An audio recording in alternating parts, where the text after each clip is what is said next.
The actual brains of the mafia are men in white collars, men who are part of society's elite, entrepreneurs, lawyers and doctors, politicians, senior civil servants and even public representatives. The mafia's real power over the state is that of blackmail. It grows from the skeletons in the cupboards of the state. A state which fights the mafia with one hand and forms pacts with it with the other.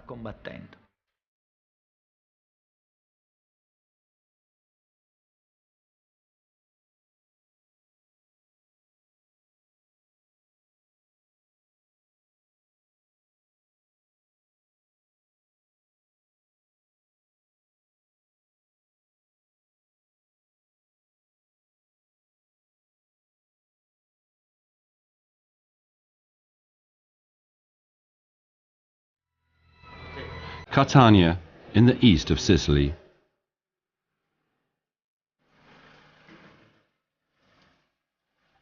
For 8 years he has not been able to set foot on the island without protection. Rosario Crocetta, former mayor of a notorious centre of the Cosa Nostra. Today he is a left-wing member of the European Parliament, dedicated to fighting the mafia on the European front. Just a few weeks ago, the police uncovered the 4th plot against Crocetta. Alla Corleonese, blow him up. That's how the Cosa Nostra want to eliminate.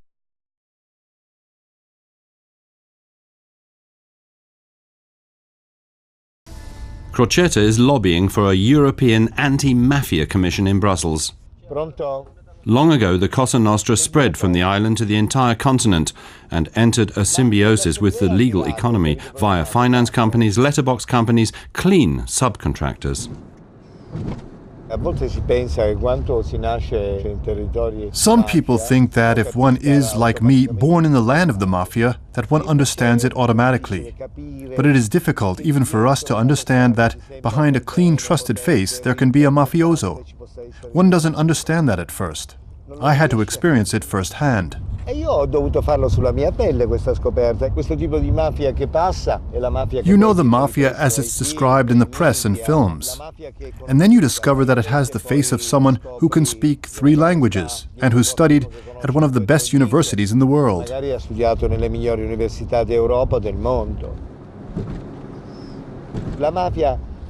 The mafia is like a big parasite, suffocating the development of southern Italy. And it's a power system. Often we talk about anti-system and anti-state. But in a country where everything has been penetrated and is controlled by it, the mafia is the system itself. The mafioso is not the deviation from the norm. The anomaly is the one who stands up to the mafia.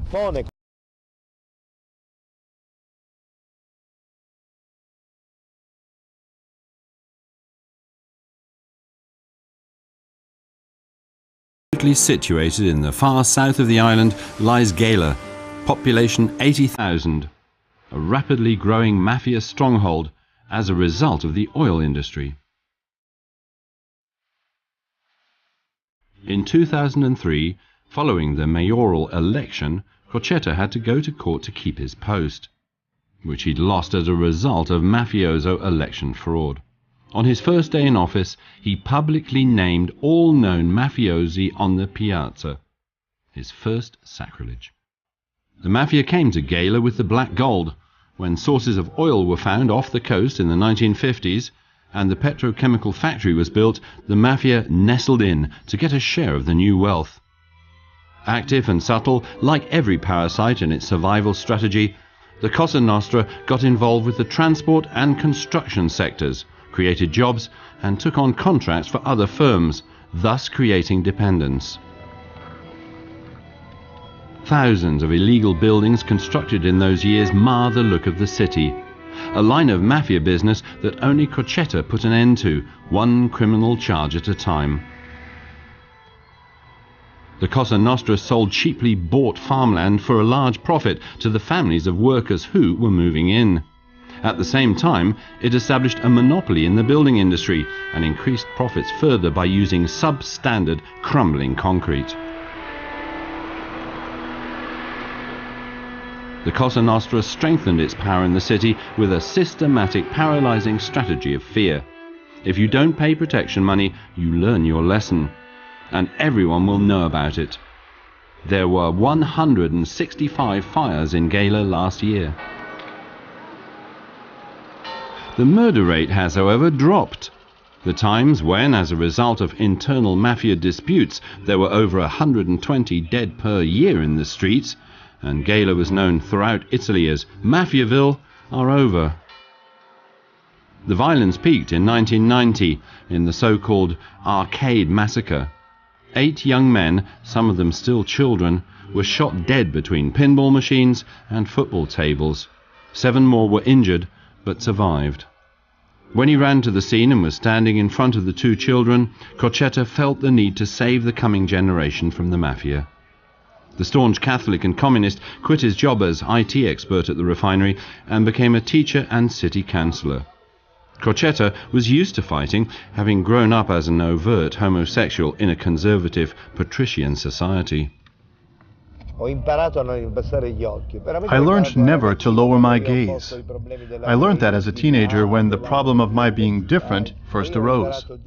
At some point I learned to be proud of it, but it was a difficult path.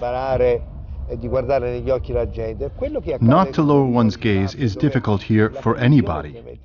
The terrible thing about the mafia is that you could encounter the man on the street who is planning to murder you and look him in the eyes. You know him. And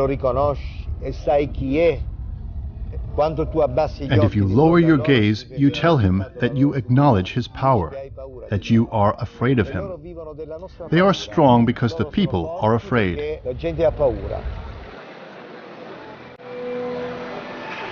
Today, Gela has nationally the highest rate of criminal charges for extortion, as well as the strictest anti-mafia rules for the award of public contracts. Most importantly, as a result of his policy of legality and through social investment, Crocetta began to clean up the breeding ground of the mafia parasite, a culture of law instead of mafia backscratching. He wanted to ensure that citizens trusted the institutions of the state and didn't see it as an enemy.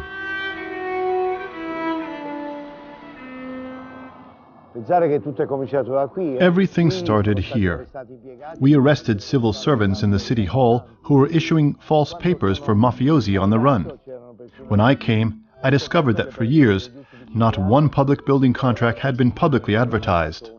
Instead, the civil servants awarded each contract directly following private negotiations, and of course, the mafia benefited.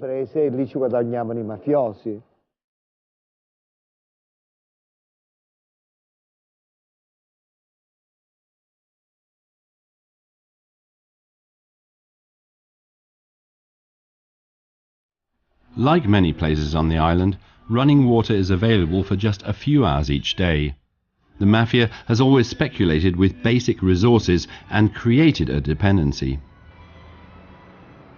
Our biggest fight was over drinking water. We got desalinated seawater in our houses, water polluted with benzene and other chemicals. Imagine it. And nobody dared say this water wasn't drinkable. Until we did. Then in 2004, I discovered that the desalination plant belonged to the mafioso engineer Pietro Di Vincenzo, the chair of the Industry Association in Caltanissetta. A typical mafia trick. After he lost the building contract, he simply bought the firm which had won it. And then I discovered that he also owned desalination plants in Trapani and other towns. He was the Lord of Water. So I went to the anti-mafia state prosecution and reported him. When his many connections to the mafia then became known, his fortune of 450 million euros was confiscated. It is my aim to get rid of these tanks of polluted water. Why shouldn't there be mains water, with water from the mountains? There's enough water on Sicily. It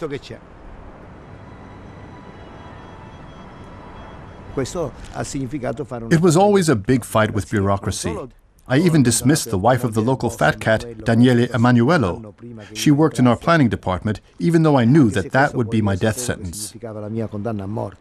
But I couldn't tolerate the wife of a multimillionaire and top mafioso being a public servant in the city hall, a post which was set aside for single mothers, a post in town planning and environment where the money is. What are the people who come to the city hall and stand in front of the wife of the top boss supposed to think? Anti-mafia works with actions, not words.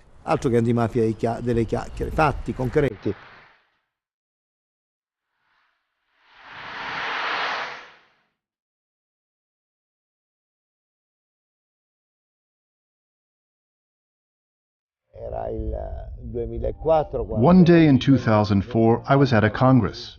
I was standing in front of the refinery's board and told them their business was in the hands of the mafia.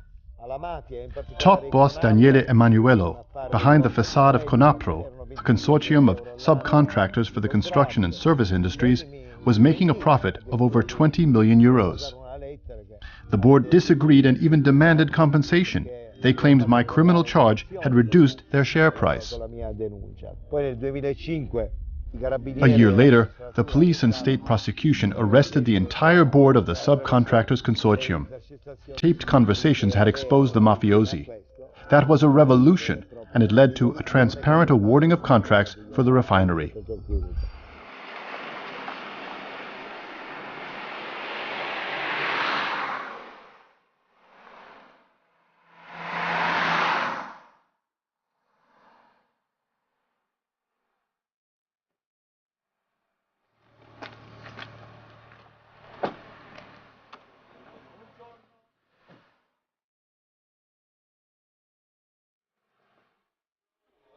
A meeting with the companies in the coalition against the extortion of protection money. Since they rebelled under Crocetta's pressure, many of them have personal protection. Renzo Caponetto, wholesale grocery dealer, has had 2 ribs broken by mafiosi. Recently he was even shot at. They burned down all the lorries and bulldozers owned by the builder Giovanni Salsetta. I don't get any more contracts. Customers are afraid because we reported on the mafia. We want the government to support giving credit to businesses in anti-extortion groups. They took our money and property, and when in the end I wanted to borrow money to be able to continue, they told me to be quiet. Otherwise, they would make me disappear. It can't be like this. The Conapro also threatened me. They said whoever gets involved in the business of the refinery will die quickly. But it can't be that on top of it all, we now have to pay with the death of our companies. First, the mafiosi subcontractors consortium Conapro forced firm manager Salsetta to join. Then it forced him to pay more and more protection money. Finally, he was only allowed to take certain contracts from the refinery and to buy from certain suppliers, until in the end his firm practically belonged to Conapro. Why isn't the refinery helping us survive? It's killing us. They give the contracts to others. First I had to send 25 workers home, now it's 80, and I have to pay for the new lorries because the old ones went up in smoke. How am I supposed to do this?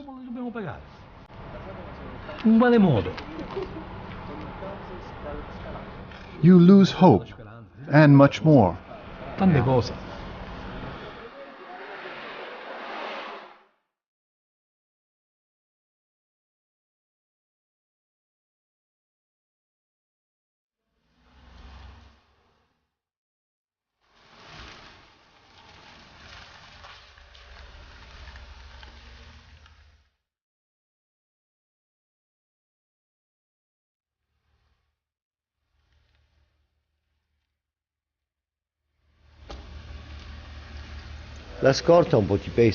The escort is bad enough. Always someone next to you who is watching out for your life. I always have myself under control. Never let go. Sometimes I consciously pretend the bodyguards aren't there. I feel like a parcel that can't decide anything. The escort is very strict. Sudden changes to the day's plan, never more than a few minutes in one place, no habits. But what I miss most is contact with other people.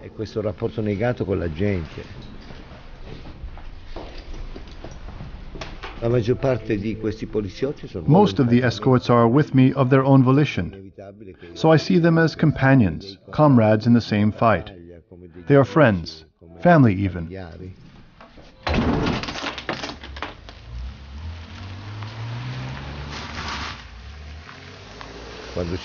Every time a plot against me was uncovered, I thought of the families of the escorts, their wives, children, mothers. I often spend Sundays or warm summer days locked in my house so they can spend time with their families. Rosario Crocetta hasn't used his balcony for 8 years, hasn't lifted his blinds, hasn't invited friends to dinner.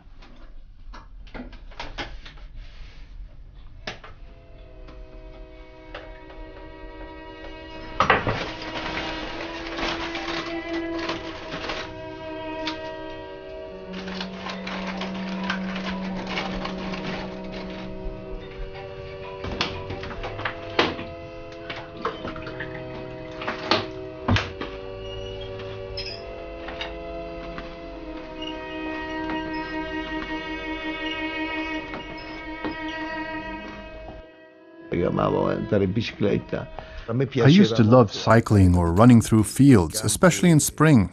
But my relationship with time has improved. Every moment is valuable, significant, definitive. So I profit a lot from that. I live under a huge time pressure.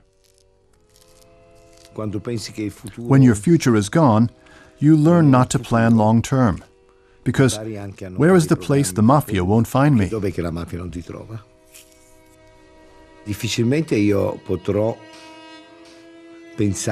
I can hardly hope to survive in Gela.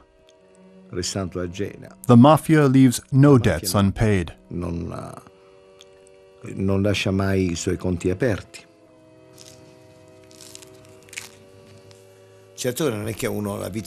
Of course, I didn't choose this life. But I had to make a decision. Had I given in to the Mafia, I would have been a puppet.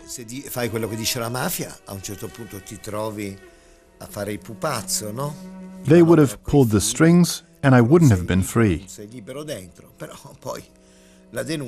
Now I have reported them all, and I am no longer free in a different sense. I live 300 meters away from the sea and never go. It's dramatic, this lost relationship with nature, with life, normality. But I'm still free inside, behind these bars, because I made a moral choice. I found the courage to challenge these mafiosi who kill children and dissolve them in acid, while most people keep quiet and don't rebel. And that's what defines the essence of a human being. It's not worth being suppressed by the Mafia.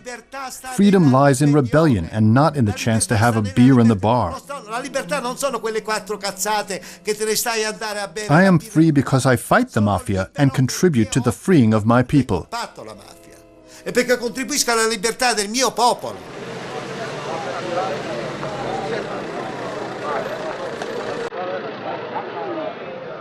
Every 8th man in Gela is a member or confidant of the Cosa Nostra. Add to that a network of relatives.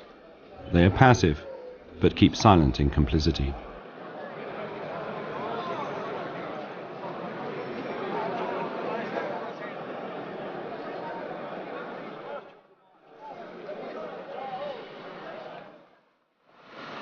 There is a fire in Gela tonight.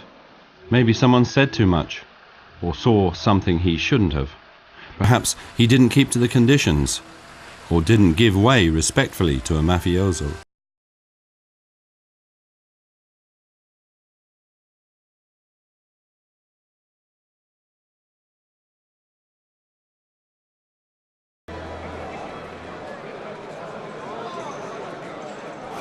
Gela's police quarters, Department of Organized Crime.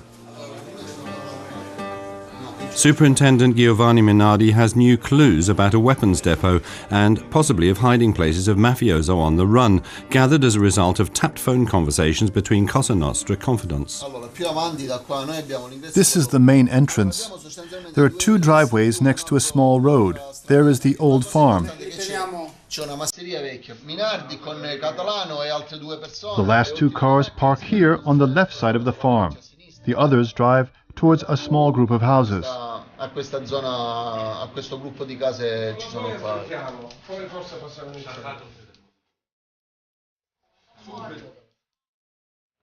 200 police officers work for the Gala district.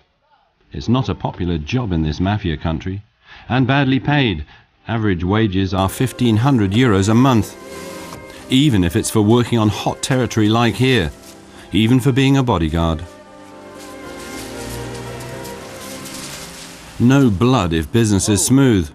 Pax Mafiosa reigns between the competing mafia organizations Cosa Nostra and Stida, which has been draining the wealth of the refinery for decades. As in the legal economy, they have divided up the market and the neighborhood, a simultaneously pragmatic and fragile balance that threatens to collapse at any moment.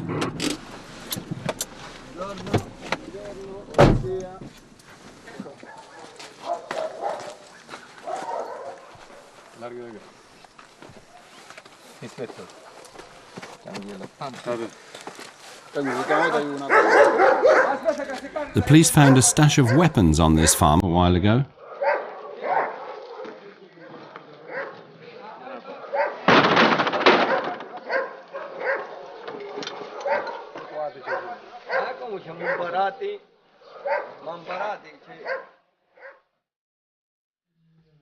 Coglionese top boss Bernardo Provenzano spent most of his 43 years on the run in Spartan conditions. The multimillionaire was finally arrested in a tiny house next to a stable and dairy. The old generation of mafiosi cared little for luxury or money, more for prestige, power and control over the area. Mafiosi who have gone underground are nearly always in Sicily. Only here is there a dense logistic network of trust which keeps omerta, the code of silence, because they are themselves members or relatives, because they owe a favor or expect one, or because they are afraid.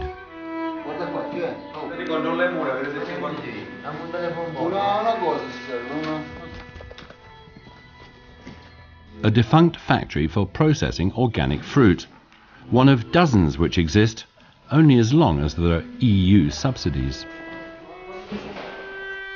The image is deceptive, like mimicry in parasites. It is not unusual for a very modern mafia to hide behind such companies. A mafia with children who have been to university in Milan or Boston. Young mafiosi in designer suits who know how to switch off the electronic anti-money laundering system of a bank and can also do so, such as recently in Palermo. On to the next destination, although the entire valley is now aware of the presence of the police.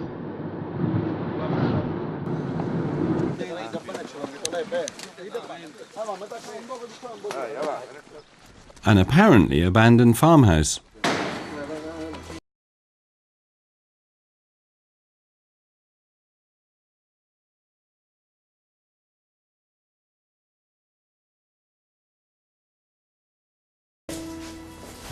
Here, water and sweets. It's obvious that someone has just been here. A few key witnesses have confirmed that even big bosses from Palermo have gone to ground in this area. Fresh signs everywhere. Sono stati ospitati qua e infatti dalle tracce si vede che è abbastanza fresca come.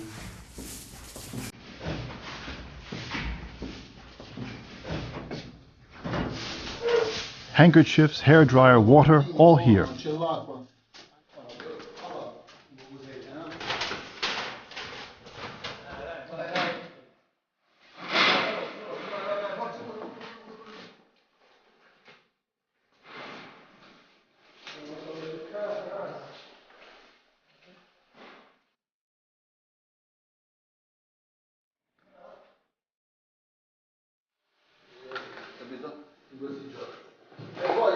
Here, pizza cartons. They were just eating. The fireplace is still warm, calls a policeman. The cake in the fridge, the pizza. Maybe they had a meeting. Yesterday evening, probably. The Mafia's greeting, we kiss the hands.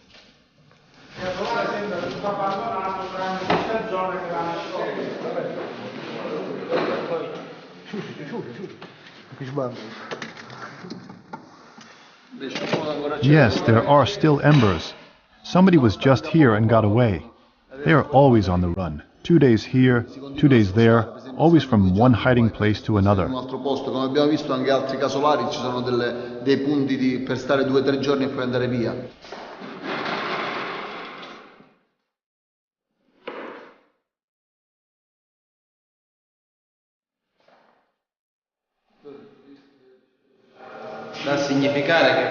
This is obviously a place visited by many people. Maybe a mafioso on the run lives up here and then gathers his men here to talk about and decide important clan matters over dinner.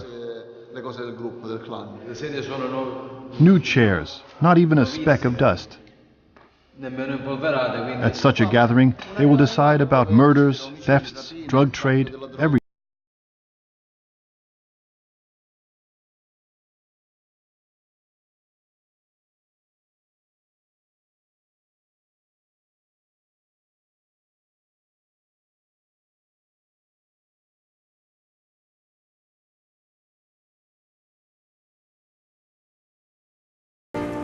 Palermo, in the west of Sicily, still the stronghold of the Cosa Nostra.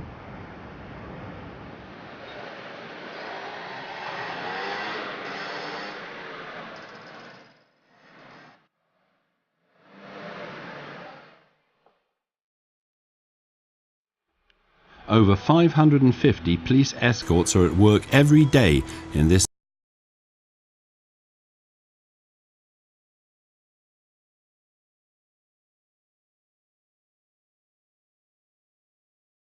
docks of Sicily, where hundreds of mafiosi go free and mafia hunters live the lives of prisoners.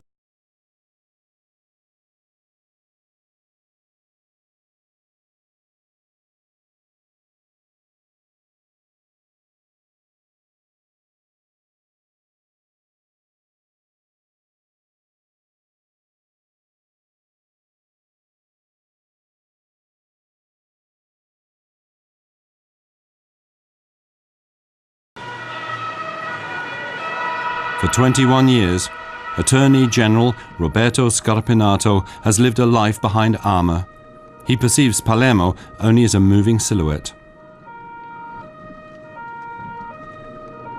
Scarpinato pursues the mafia where it is most difficult to find, in the parasite-like symbiotic network with the legal economy and politics. He has brought mafia bosses, businessmen, bankers and politicians, amongst them 7 times Prime Minister Giulio Andreotti, to the dock. Through his investigations, 2.8 billion euros were confiscated from the Cosa Nostra in the last 2 years alone.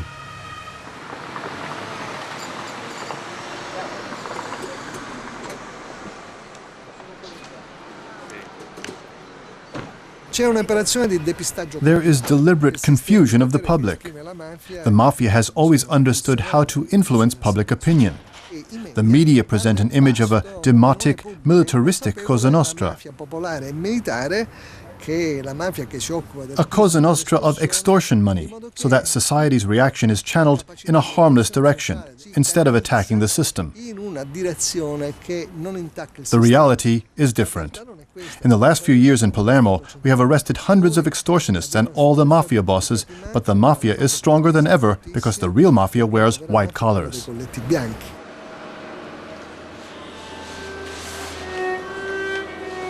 Like a parasite that manipulates the brain of its victim to its advantage, the mafia distracts from its real nature. The decade of the Corleonese was only a parenthesis. In reality, the Sicilian mafia developed as a criminal power system of the elite and has remained as such.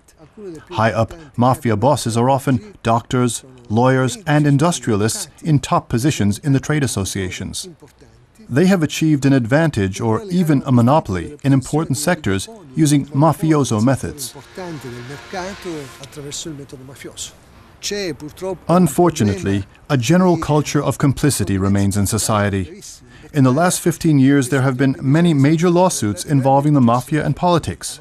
But many politicians who were charged with supporting the mafia and should be behind bars have a seat in the national parliament, in the Senate, and in regional institutions, or even in high government positions. The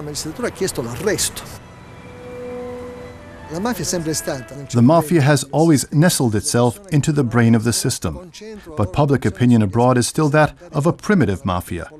People don't want to understand that we're faced with a virus, like a cell parasite, which can attack the state, its economy, its institutions from the inside. A virus that wants to become established as a permanent power.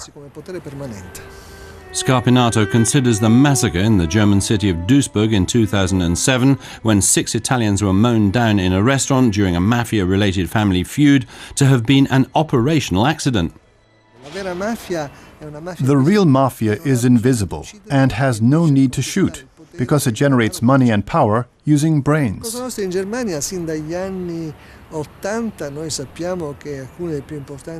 1980s, Cosa Nostra bosses bought large quantities of German government bonds. Other heads of Cosa Nostra invested in the finance sector, others again in real estate. In Germany, as in other European countries, it is very easy to launder money. The legal term mafia organization does not even exist, so there are no policies designed to hinder their crimes. Mainly, there is a lack of means to investigate mafia-related crime, like tapping phones. We couldn't run mafia lawsuits in Italy if we couldn't hack into phones. 99% of mafia investigations are held as a result of this.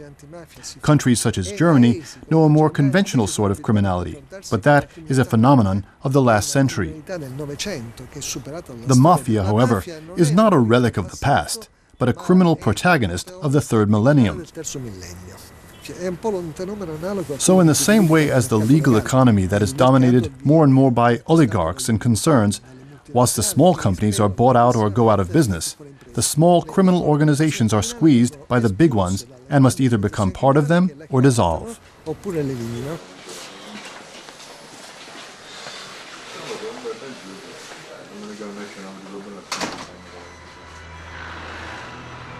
A striking example of the cleverness of the white-collar mafia is the upmarket clinic Villa Santa Teresa near Palermo. In Sicily, the health business has been in the hands of the Cosa Nostra from the beginning. Building tycoon Michele Aiello, who has been sentenced to 15 years in prison, was top boss Bernardo Provenzano's frontman and go-between for mafia and politicians. He built the clinic partly using public money.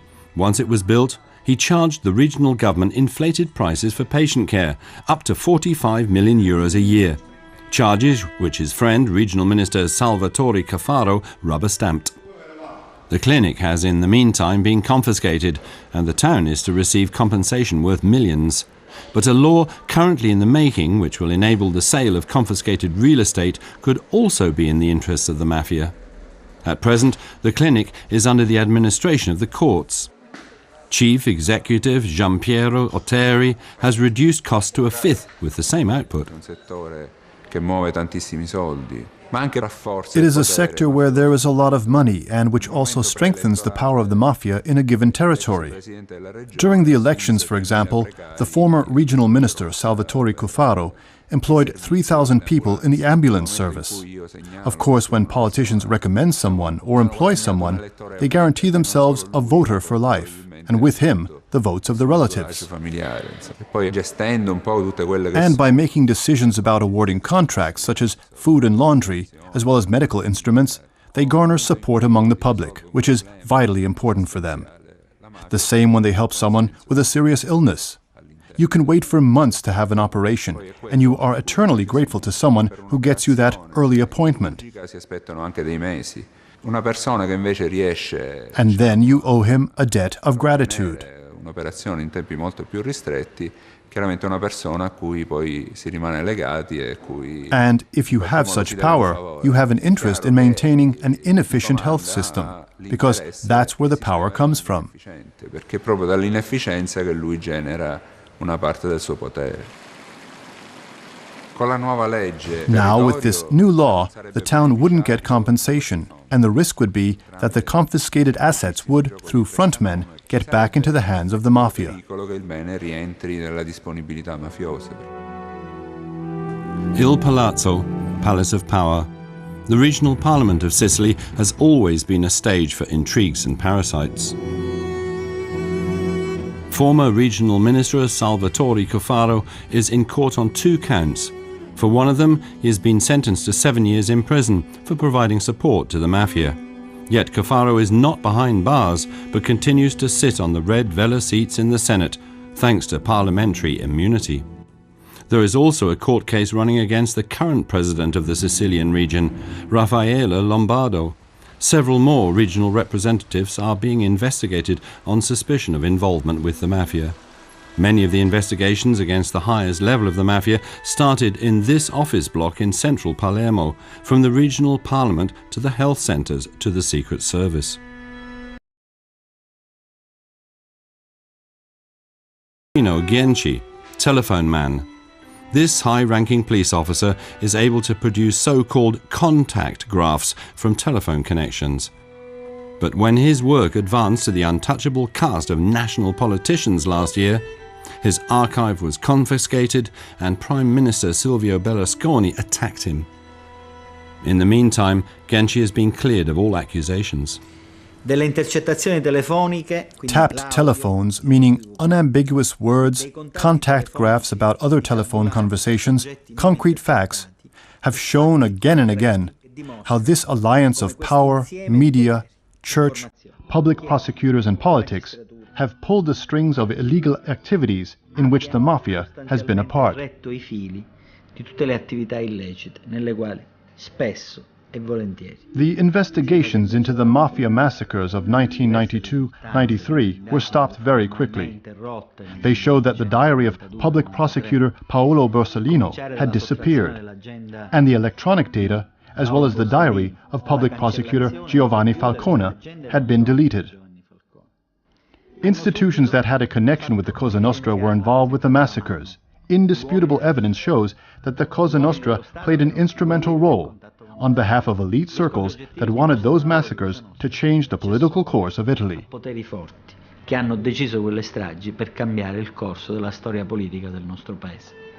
the 23rd of May 1992, a remotely activated load of dynamite blasted a 400-metre hole in the motorway on the outskirts of Palermo. The 500-kilo bomb blew public prosecutor Giovanni Falcone, his wife and 3 bodyguards to pieces. 2 months later, an explosion destroyed a high-rise building and threw public prosecutor Paolo Borsellino and 5 bodyguards to their deaths. The strategy of terror originated in the so-called Maxi trial, where a few years previously 360 mafiosi had been convicted. As the convicted mafiosi went to appeal with some prospect of success, public prosecutors Falcone and Borsellino managed to dismiss or even annul many of the applications. At first, the Cosa Nostra punished the man who had hitherto been a guarantor for successful mafia appeals at the High Court, Salvo Lima, Christian Democrat representative and Palermo's most prominent white-collar mafia delegate.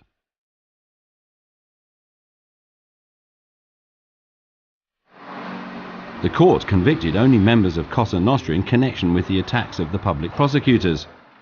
But now, 17 years later, both cases are being revisited by Sergio Lari, senior public prosecutor of Caltanissetta in central Sicily.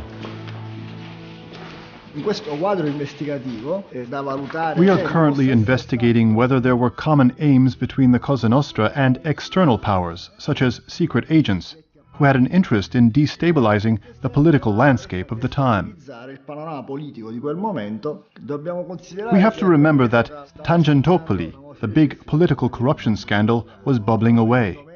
The old political class crumbled, in particular the Christian Democratic Party, which, until that point, had been the most important Cosa Nostra partner in Rome. So the Corleonese boss Toto Riina had to find new contacts in politics. And it is possible that, into this explosive mix, subversive individuals were filtered for whom destabilization could result in new political powers. Then the Berlin Wall fell. On the one hand, the mafiosi were euphoric because of all the opportunities in these virgin territories. On the other, they lost power and influence as a result of the end of the communist threat. Until that point, there had been a synergy between the Christian Democratic Party and the Mafia, with a large share of the vote in Sicily disguised as an anti-communist barrier. When this disguise lost meaning after the fall of the wall, the parties freed themselves from the Mafia and the Cosa Nostra was weakened. That's the most likely scenario. The terror was a signal from the Mafia to the state. Either you continue to work with us, or we'll instigate one massacre after another. Ucciardone, the notorious old jail in Palermo, from which the imprisoned men of the Cosa Nostra continued to exercise power for decades. The massacres of the public prosecutors and their escorts were celebrated with champagne in the cells. The court dealing with the Maxi trial sat in this subterranean bunker. Today a trial is underway, the results of which concur with the investigations of public prosecutor Lari in Caltanissetta. The son of a convicted mafioso mayor of Palermo is a prominent witness. Massimo Ciancimino. According to his statement, the state and the Cosa Nostra made a deal to end the terror strategy, which peaked in 1993 in attacks in Milan, Florence and Rome. His evidence, a papello, a piece of paper, which his father, Don Vito Ciancimino, had received to pass on to Rome. On it are written the Cosa Nostra's conditions for the deal.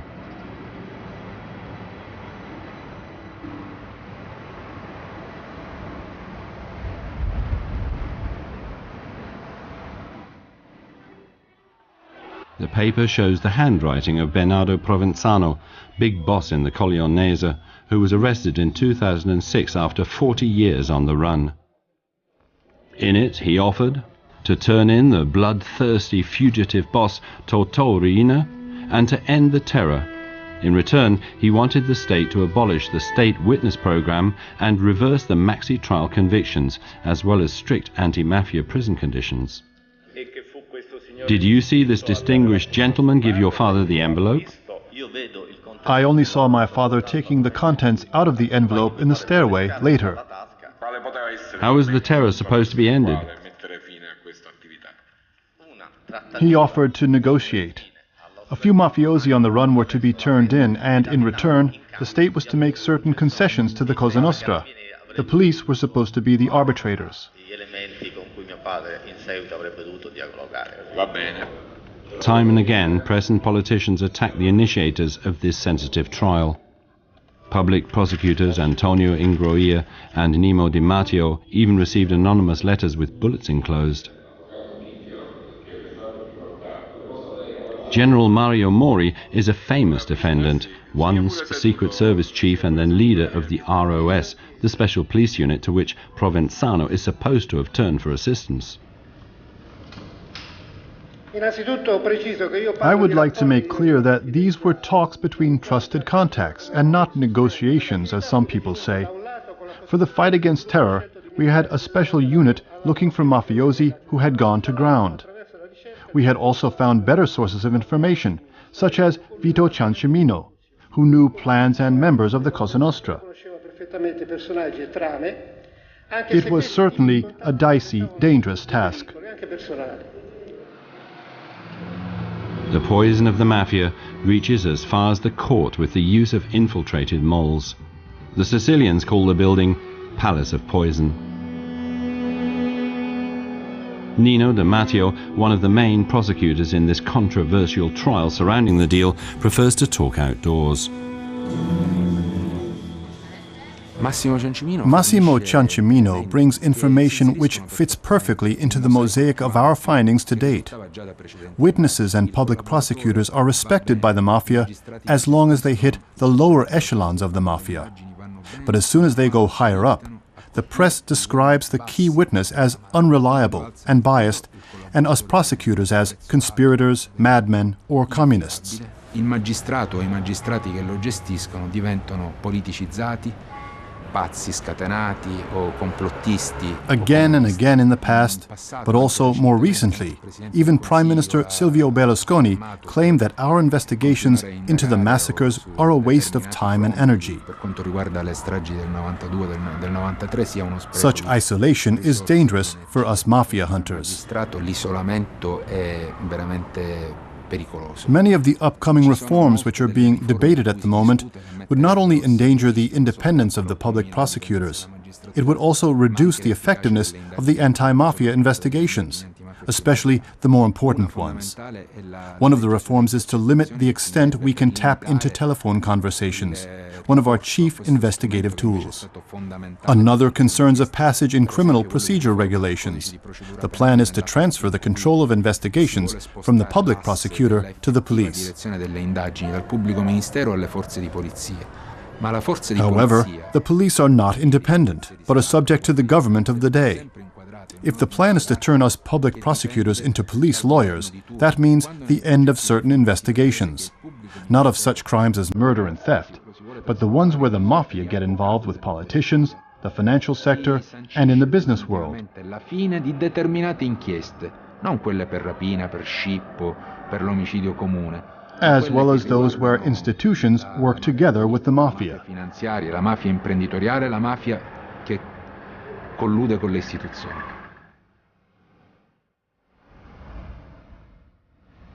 On the western tip of Sicily lies Trapani, city of banks and Masonic societies. The city in which the mafia parasite has penetrated society's structures most deeply.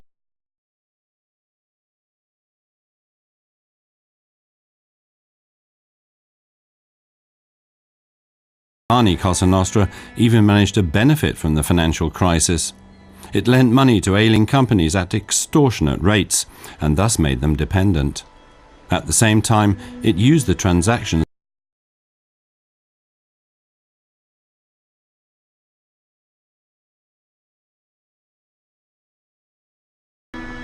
mugshots of offenders and suspects in the Iolo case. Mafia-run construction companies had, with the help of politicians and senior civil servants, erected dozens of wind turbines. Most are not even operating, as they are only there to receive EU subsidies. Operation Golem 2 in Trapani province, in search of Matteo Messina Denaro, the new young boss of the Cosa Nostra. His nickname is Diabolic. He has been untraceable since 1993. The police arrested 19 mafiosi that night, mainly entrepreneurs.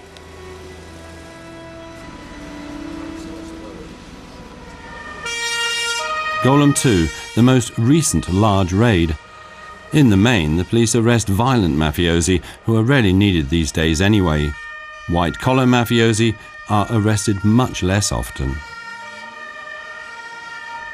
Alibi politics. The government covers itself in glory and calls itself a mafia hunter. At the same time, it tries to sabotage fundamental investigations. Recently, for example, it refused to place a key witness who was giving testimony on a deal between mafia and the state under protection, and thus silenced him. The state is also looking to pay less and less for personal protection. At first, 8 years ago, Rosario Crocetta objected to life as a prisoner and declined a police escort. Now the MEP insists on protection even in Brussels. Yet he knows, as does every police officer, a murder alla Corleonese, using explosives as recently overheard announced by men of the Cosa Nostra on a tapped phone conversation, could not be prevented by an escort.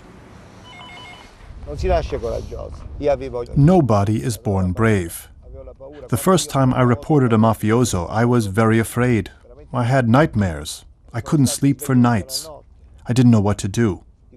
If I report, I am a dead man. If I don't, I'm in their hands. I had to decide between my physical and internal freedom.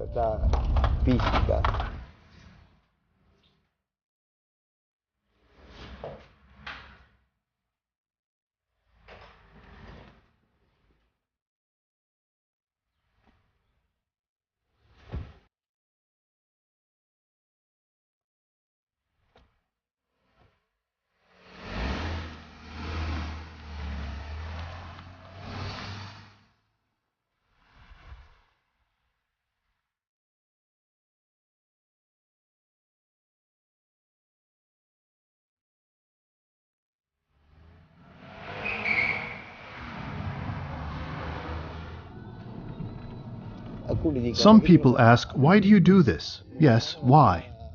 It is my job and the values behind it which guide me. Why do police officers escort people like me who risk their lives?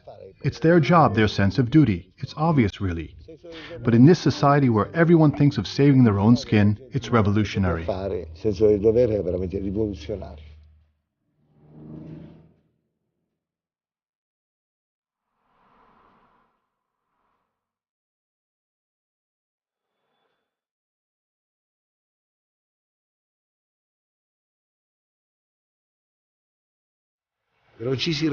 Abroad, people simply do not want to understand that the Italian mafia went global a long time ago and has penetrated economic and institutional channels. Europe is watching without much attention and doesn't understand that countries that have no tradition of the mafia will face terrible scenarios in future.